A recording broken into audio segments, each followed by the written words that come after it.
Yeah, so I always loved doing hair. It was a time for me to feel connected to other women.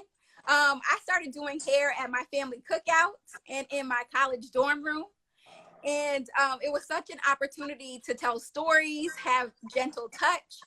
And so I really expanded it into my business in terms of seeing how hair can be used as an entry point into mental health services. So even after I became a clinical psychologist, I went back to school to become a hairstylist because I realized that's where healing can really take place too for Black women. Greetings, my name is Queen Afua. I help people to live a healthy life in body, mind, and spirit. Welcome into the sacred circle, where you will find peace, inspiration, and practical tools for living a happy wellness lifestyle. So come inside and make yourself at home.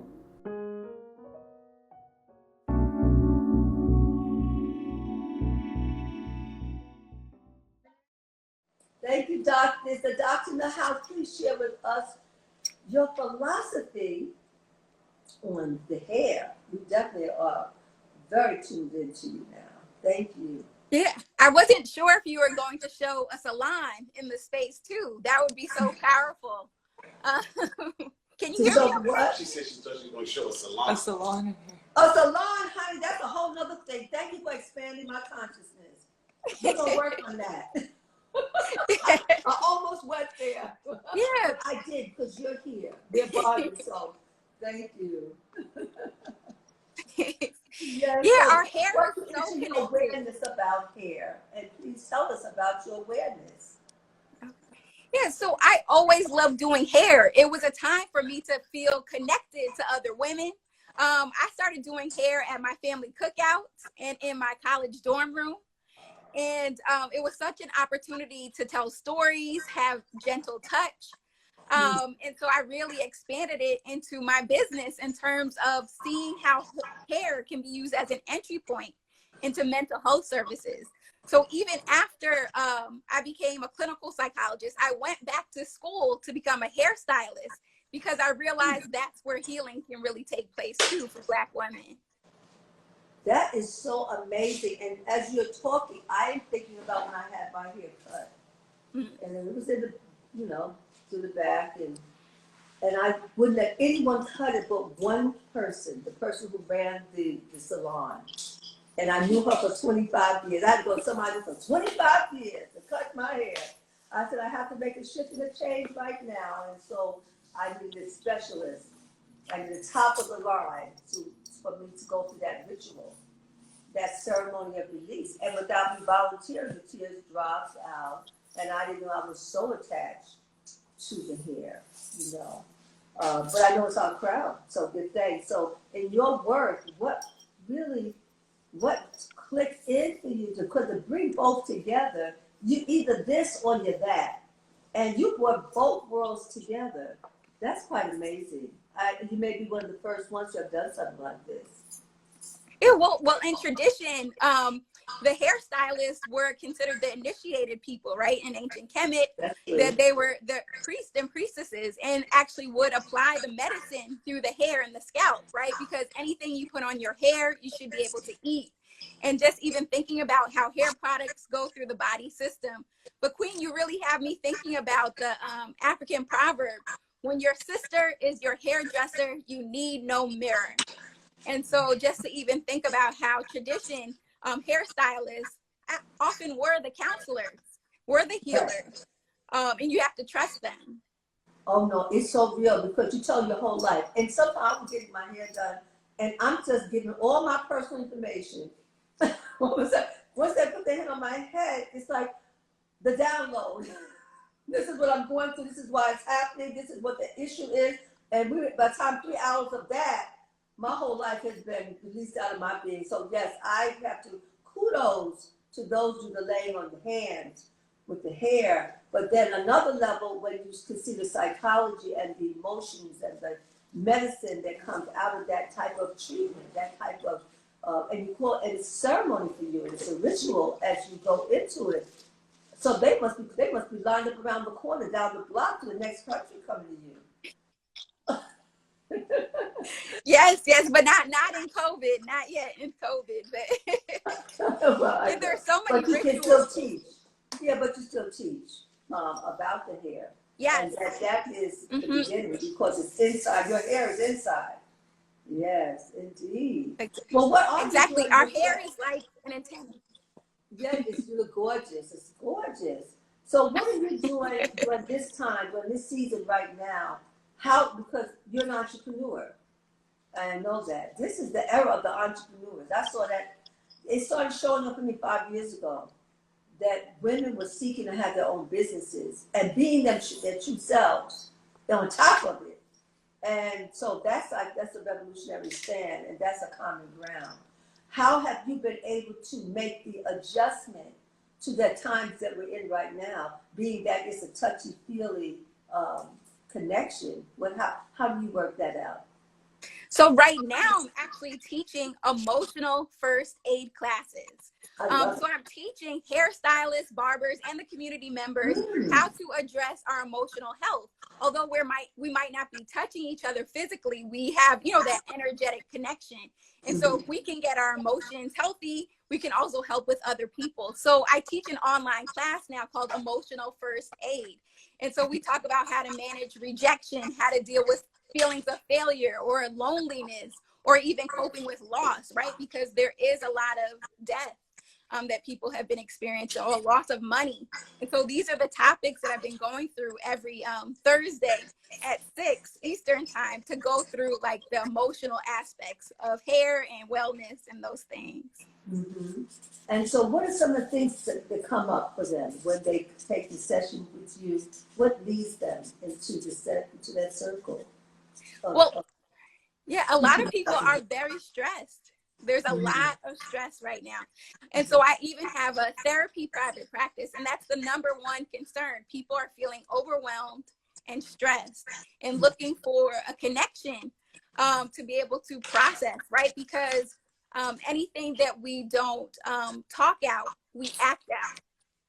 And so again, anything we don't talk out, we act out. So people want to talk about what's going on in their lives. Yes, absolutely. Well, how did you choose this path as a healer? Okay. How did it come together? Yeah, well, when I was a child, I wanted to be a dentist. I had a really bad experience with my braces, and I said there needs to be more Black dentists. But then when I went to school at the University of Pennsylvania, I didn't like the classes. I didn't like the math or the science classes. And so I had my friends pick my entire schedule my second semester of college, and they put me in psychology classes and African American history classes. Yes. And so I realized how critical it was to have, a healthy mind and spirit, and to honor your heritage and ancestry. And so also in the classes, I was looking at how high rates different mental health disorders are for Black people. And so realized I didn't know any Black psychologists. And so I really saw that there was a disparity or a gap. And so I ended up going to Howard because I wanted to study Black mental health with the experts. And so I kind of went through it in terms of seeing holes or gaps. And but I know in terms of my path, my name is Afiya, which means health. So I think I was always destined to be in the healing arts. Wonderful. And what are you doing? Thank you for that. Wow.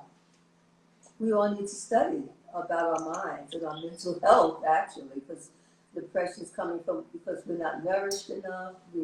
And this is the time that we have to be nourished. So your training, when they come to take the training with you this Thursday coming up, every Thursday, they're being nourished.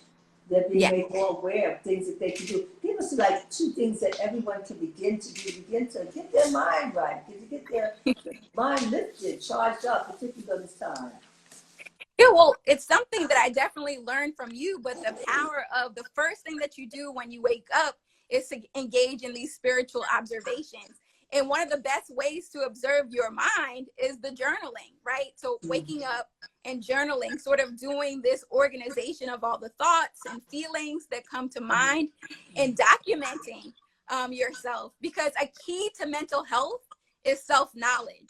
So I think everybody should be having a journal where they document all of their thoughts and feelings each day.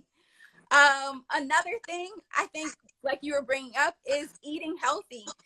Oftentimes in psychology, we don't train people to see the relationship between our diet and our mental health. But as you know, it's extremely important. You can never have good mental health if you don't have a physically healthy body. So I oftentimes encourage people to have antidepressant foods like cashews or blueberries that can actually help with different mood concerns that we face too. Wonderful. Well, this is exciting. This is wonderful. We're all coming to the training on Thursday because everyone can use it, especially now. And now people are a little more afraid because we've been told now in October it's going to get cool again. And now the virus is going to continue to spread. But if we come and we get educated and we train and we journal and we flush and we nutricize ourselves, then we can overcome. We don't have to go that route. There are choices, and you have given us a choice. And I love you for your work. Thank you so much for healing. I love you too. Thank you so much for being with us today. And Thank we'll continue to follow you. All right? Thank you. Thank you so much, Queen. This was an honor. Thank you so much. It's my pleasure, my honor. Queen. I feel so normal now. I'm with you.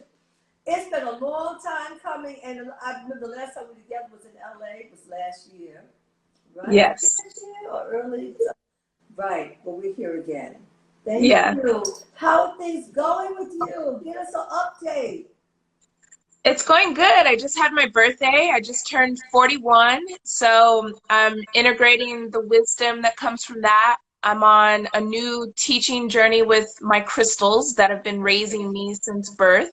So they have me in some new teachings that I would love to share with you when I see you. I'm going to come to LA and see you soon. And I'm working on a book right now. So I've been taking that very seriously. Book now or about it, or it's a secret until it's revealed?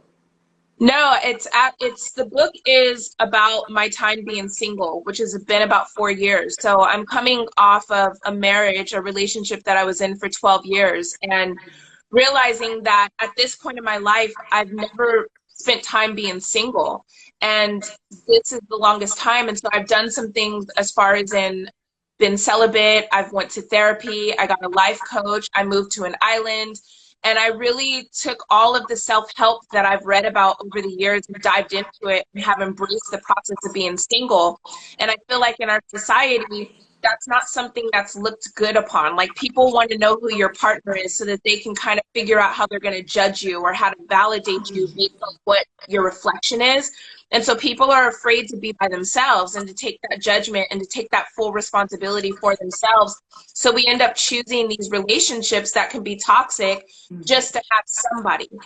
And I've had to conquer all of that, all of my unworthiness and my fear and my just desperation, and like faced it head on and really took on this journey to be by myself. So I'm sharing all of the things that I've done over these 4 years in the book to empower people to be sovereign and to know that it's okay, whether you're in a relationship or not. Like, it's okay to be yourself, and that's beautiful too.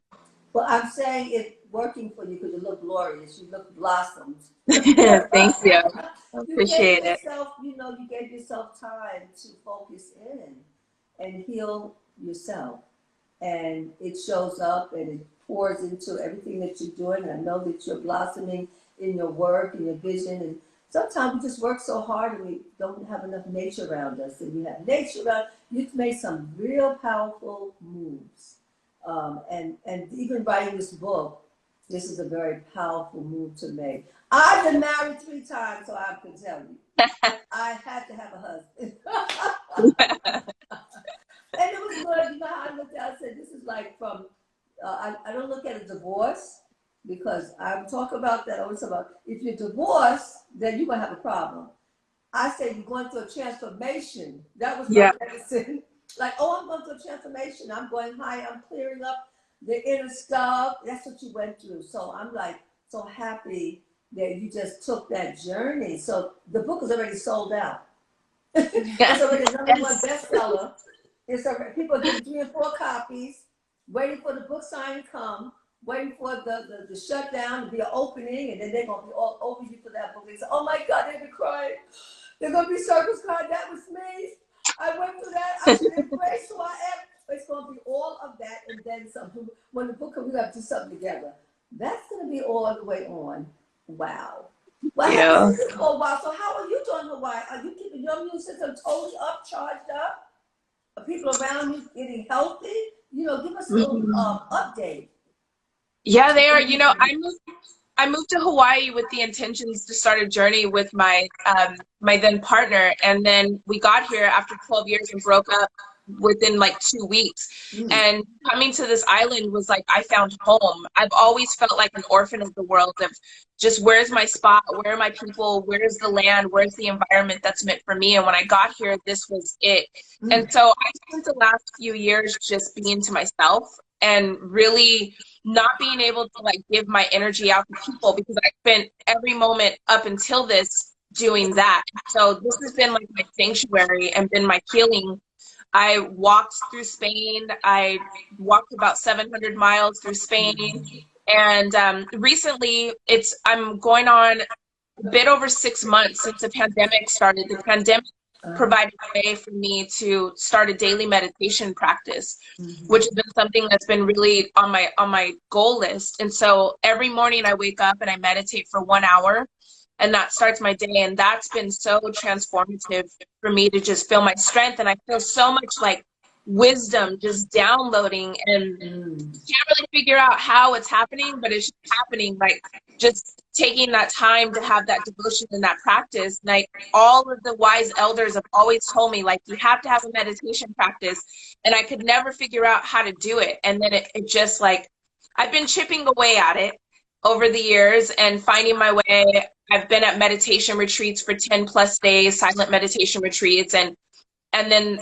when we got benched to be in home, I just knew that it was time to go really deep inside, and meditation, that's what helped a lot. So I've been doing that, and I'm slowly opening up and sharing with people. I still run my business, yonieggs.com. So we have these, and I've been working on my products and just perfecting the het haru, the beauty of it.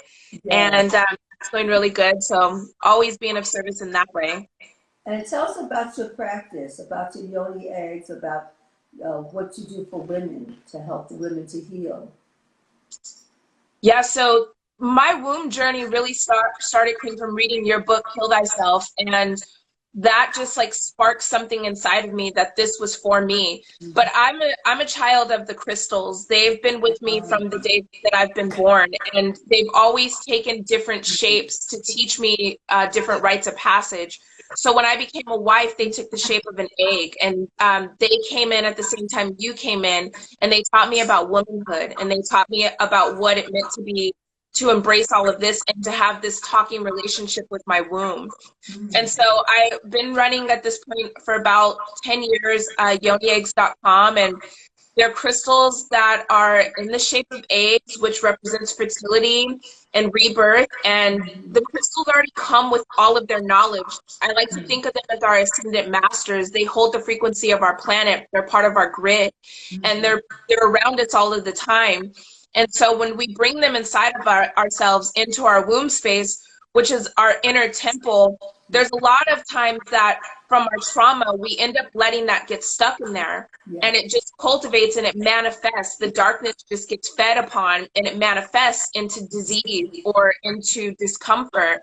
And so with the crystals being so high frequency, what's beautiful about them is that they're not affected by your bad energy. Not affected by your trauma. They can take that and they can help you transmute it. And so by bringing them inside of your sacred space, into your walls, their high frequency can help trigger you to do the work that you need to do to begin to purge out those lower frequencies so that you can reclaim the beauty of your womb. And so along with this, I also teach about manifestation and getting clear on what your words are, how your words match your actions, and everything around you. And so it takes you on this whole expansive journey, which is really just holistic at the base of it, to know of like, where are you, where do you want to be, and then what's the blockage stopping you from getting there, and then that defines your work. That's the step that you take in this moment to begin to open that up, and that one step might take you 5 years to do, and that's okay, because that's your work and that's your path.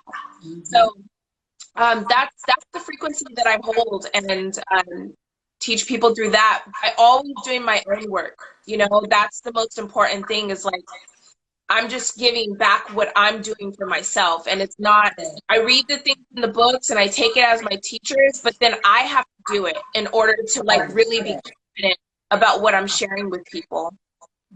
Well, you know, just as you were speaking about the yoni egg and being implanted in the body, see, you have the necklace, the bracelet. It's outside the body. It still penetrates. But to literally take it and put it inside the womb, and it vibrates inside of you like this, and it starts to heal that trauma, that womb trauma from the past, the pain, the toxic relationship, the hit and run lovers, all of that. I see that is a part of the medicine that we do. I just want to just say I'm ecstatic about everything that you're doing. I'm excited about the book. What is the book coming out? Is it going to be self-published? You're going to go to a house with it? What's the vision? You know, I've always had a vision. So here's one of my blockages that I'm just moving through, because I've always had a vision. I want someone to pay me in advance, like $100,000, to move to an island so I could write my book. And then I went on an island for $100,000, and I was like, you know what? I just got to move. I just gotta do it. So I'm just writing it, and we'll see. But I obviously want it to reach as many people as it can, because people really do not know how to be single and how to like enjoy themselves. And there's a lot of trauma. A lot of the womb trauma comes from that right there. Is that desire to want to relate by any means necessary. So I obviously would love to reach as many people as possible, but I'm just being told right now to just focus on what's important, mind my business, and to just get the work out, and whatever path is meant for me in this body of work to deliver it to the people, I'm definitely open to that. Everything is saying, mind my business. You know, like a miner going into the earth and pulling out the jewels, the gems. That's what you're doing. You're minding your business. Yeah. It's about healing. And your business is about healing yourself so you can reach the others. And so your personal walk already made the connection. I'm like walking with every word that you're saying. And we are just, how do they keep up with you? They want to follow you. They're already following you. How do they keep up? And when's the next workshop, class, seminar happening? So on my IG, I do the majority of my work through there at Tiffany Janay. And in addition to having yonieggs.com, I also have been partnered with the psychotherapist, which I love your first guest talking about mental health, because that's so important. And I've been partnering with her, and we've been teaching about, we both are students of sexuality and the art of sexual energy. So we've been teaching a class called Intimacy and Isolation to help people with learning about communication, about non-sexual ways to connect with people, and then also some intimacy techniques to help people understand what to do with your bodies and how to exchange energy and love with other people. So all of that is announced through my IG, and yeah, come vibe with me over there. Well, we're vibing with you now. We're going out, and we will continue to vibe with you. Thank you for healing yourself and leaving the pathway for others to join you on the journey. Thank you. So wonderful seeing you. I'll see you in LA soon. Soon come. Yes. Thank you. Thank you to all my subscribers. We are giving away a free 7-day detox kit when we reach our milestone goal of 50,000 subscribers to this channel. To enter for your chance to win, all you have to do is subscribe to our channel, like and comment on this video, and we will choose the winner from the comments section. Thank you for growing with us. Ashe.